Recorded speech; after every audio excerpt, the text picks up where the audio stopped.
Ravi de vous retrouver pour une nouvelle édition du journal en français facile. RFI à Paris, il est 17h. Le journal en français facile. Adrien Delgrand. Bonjour à toutes et à tous, nous sommes le vendredi 28 février et au sommaire de cette édition, c'est peut-être l'une des réunions les plus importantes qui commence depuis le début de la guerre en Ukraine. Volodymyr Zelensky est à Washington, il est accueilli par Donald Trump. Dans ce journal à suivre, témoignages rares de prisonniers palestiniens libérés cette semaine par Israël. Ils racontent avoir subi des actes de torture. Le passage dévastateur du cyclone Garance sur l'île de la Réunion, faisant au moins 3 morts. Et puis dans l'actualité française, 9 policiers seront bientôt jugés pour des violences commises sur des gilets jaunes il y a plus de 6 ans. Volodymyr Zelensky est à Washington. D'une minute à l'autre, le président ukrainien est reçu à la Maison-Blanche par Donald Trump. Le président américain traitait encore cette semaine de dictateur Volodymyr Zelensky. J'ai dit ça, moi, je n'arrive pas à y croire, minimise Donald Trump. Les deux hommes vont évoquer évidemment l'avenir de l'Ukraine face à l'envahisseur russe. Une chose est sûre, après plus de 3 ans de guerre, Volodymyr Zelensky cherche toujours et encore des soutiens. Aujourd'hui, l'Ukraine a encore été attaquée par la Russie, attaque dans la région frontalière de Soumy. En Europe, les soutiens à l'Ukraine s'activent aussi.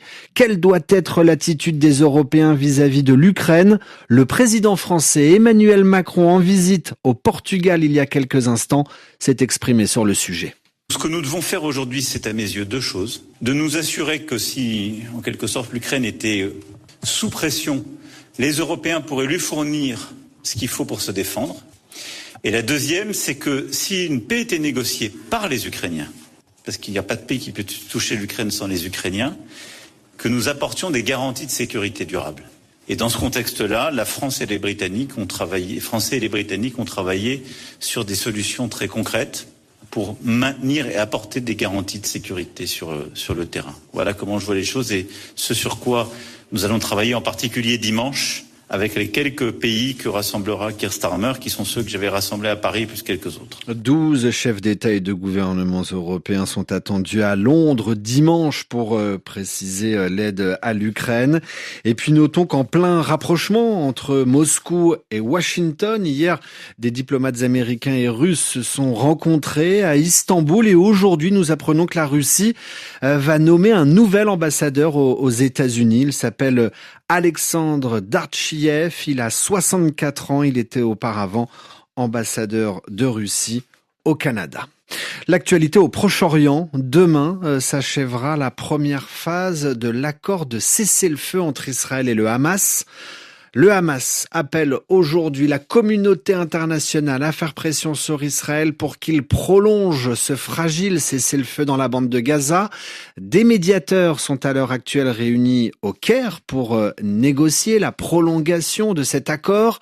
Alors, fruit de cet accord qui tient tout de même depuis le 19 janvier dernier, cette semaine, plus de 600 prisonniers palestiniens ont été libérés par Israël.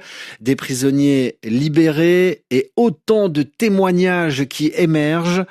Des Palestiniens racontent avoir subi des actes de torture, de violentes souffrances physiques et morales.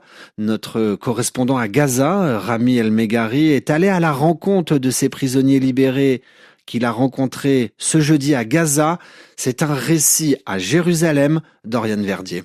Walid Al-Minouari se trouvait dans l'hôpital Kamal Edouane, encerclé par l'armée israélienne en octobre dernier. En plus des patients, 600 Gazaouis y avaient trouvé refuge. L'Organisation mondiale de la santé a alors dénoncé un acharnement des forces israéliennes sur l'un des derniers établissements de santé. L'armée israélienne affirme avoir mené une opération antiterroriste Walid al-Minouari, lui, y a été arrêté. Ils nous ont emmenés dans des centres de torture dans le nord de Gaza, puis dans le tristement célèbre camp d'internement de Théman. Nous subissions des humiliations quotidiennes. Ils nous ligotaient les mains et couvraient nos yeux, nous empêchaient de dormir et nous obligeaient à rester debout pendant des heures. Ils lâchaient des chiens avec nous. C'était des conditions terribles, particulièrement en cellules d'isolement. Quelques semaines après l'arrestation de Walid al-Minouari, l'hôpital a été mis définitivement hors d'usage et son directeur arrêté. Ses avocats racontent les mêmes scènes de torture, tout comme beaucoup d'anciens prisonniers. Jaber Jadala a lui aussi été libéré jeudi. Nos conditions de détention étaient terribles. Nous avions les mains liées et les yeux bandés en permanence. On nous tapait dessus continuellement. Le simple fait de parler avec nos camarades nous valait d'être punis. Plus de 9500 Palestiniens, dont des centaines d'enfants et de femmes, sont actuellement emprisonnés, dont un tiers sans inculpation ni jugement, selon les Nations Unies. Leurs experts dénoncent des arrestations arbitraires et le recours à la torture. Rami El-Megari, Gaza, Oriane Verdier, Jérusalem, RFI. Radio France Internationale, il est 17h05 à Paris. Venons-en à l'actualité française. Si les plus fortes rafales de vent ont pour l'heure terminé de balayer l'île de la Réunion, les Réunionnais doivent encore rester chez eux. Ils sont confinés, ils doivent se protéger car il pleut énormément. Le passage du cyclone Garance sur l'île de la Réunion a été particulièrement violent mais aussi mortel. Au moins 3 personnes sont décédées. Les dégâts sont aussi très nombreux. Le récit à la Réunion pour RFI de Lola Fourmi. Sur l'île de la Réunion, ce sont des vents records qui ont été enregistrés avec des rafales allant jusqu'à 234 km/h dans l'est, 214 à Saint-Denis. Mais ce sont désormais les trompes d'eau qui l'accompagnent qui causent de lourds dégâts. Au bilan humain s'ajoutent désormais des dégâts matériels avec des inondations majeures signalées sur plusieurs zones de l'île, notamment à Saint-Denis où des torrents se déversent dans certaines rues emportant les voitures. Et des milliers d'habitants ont affaire avec des infiltrations, voire des inondations dans leurs logements. Mais l'ouest n'est pas épargné. À Saint-Leu, une route a en partie cédé. Les habitants de Sillaos et de Salazie, 2 des 3 cirques de l'île, sont coupés du monde suite à des éboulis.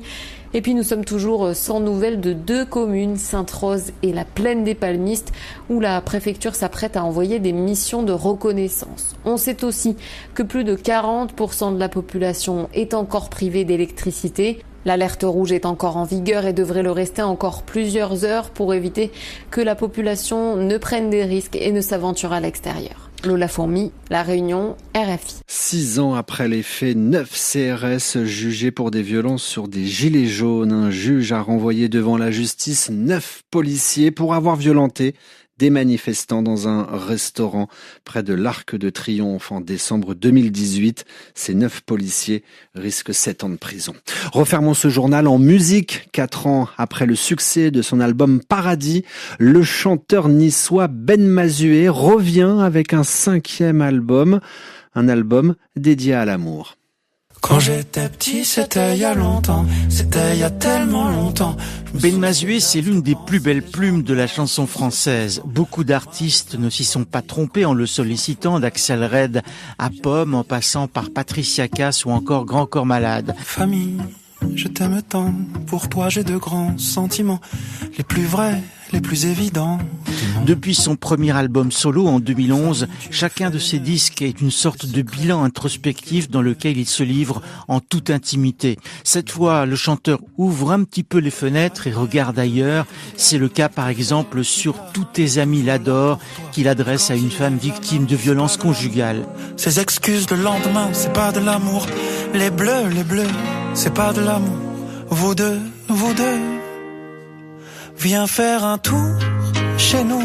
Parmi les 14 titres de famille, on retiendra notamment le magnifique Cécile Gagnant, sorte de double hommage à Claude Nougaro et Renaud.